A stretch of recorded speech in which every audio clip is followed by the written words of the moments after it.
Esther, Chapter 3. Esther, chosen queen. After these things, when the wrath of King Ahasuerus was appeased, he remembered Vashti, and what she had done, and what was decreed against her. Then said the king's servants that ministered unto him, Let there be fair young virgins sought for the king, and let the king appoint officers in all the provinces of his kingdom, that they may gather together all the fair young virgins unto Shushan the palace, to the house of the women, and to the custody of Hegai, the king's chamberlain, keeper of the women, and let their things for purification be given them. And let the maiden which pleased the king be queen instead of Vashti. And the thing pleased the king, and he did so.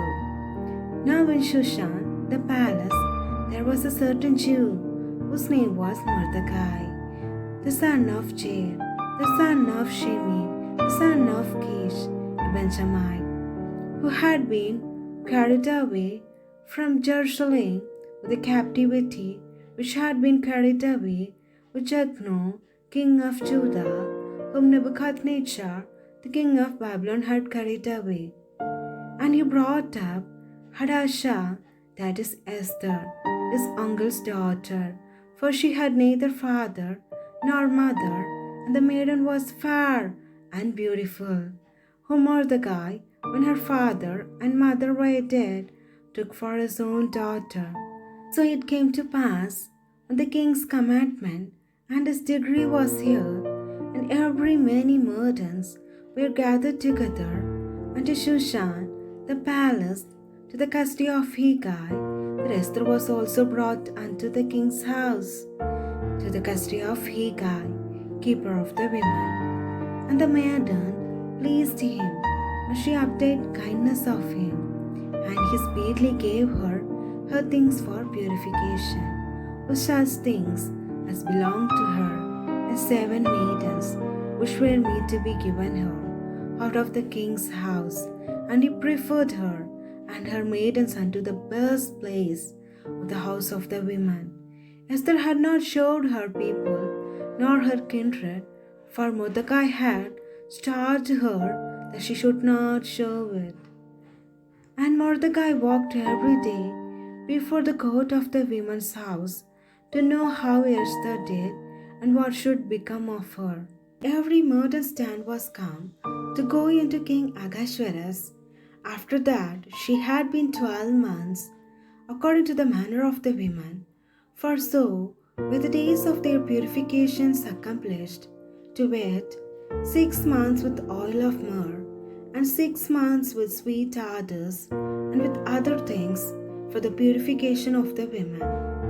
Then thus came every maiden unto the king. Whatsoever she desired was given her to go with her out of the house of women unto the king's house.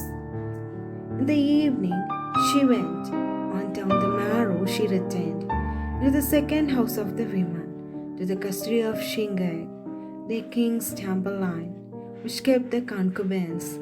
She came in unto the king no more, except the king delighted in her, and that she were called by name. Now when the turn of Esther, the daughter of Abihail, the uncle of Mordecai, who had taken her for his daughter, was come to go in unto the king, she required nothing but what Hegai, the king's chamberlain, the keeper of the women, appointed, and Esther obtained favor in the sight of all them that looked upon her. So Esther was taken unto King Ahasuerus into his house royal the 10th month, which is the month Tebeth, in the 17th year of his reign. And the king loved Esther above all the women, and she obtained grace and favor in his sight more than all the virgins, so that he set the royal crown upon her head, and made her queen instead of Vashti. Chapter 4. Mordecai discovers a plot.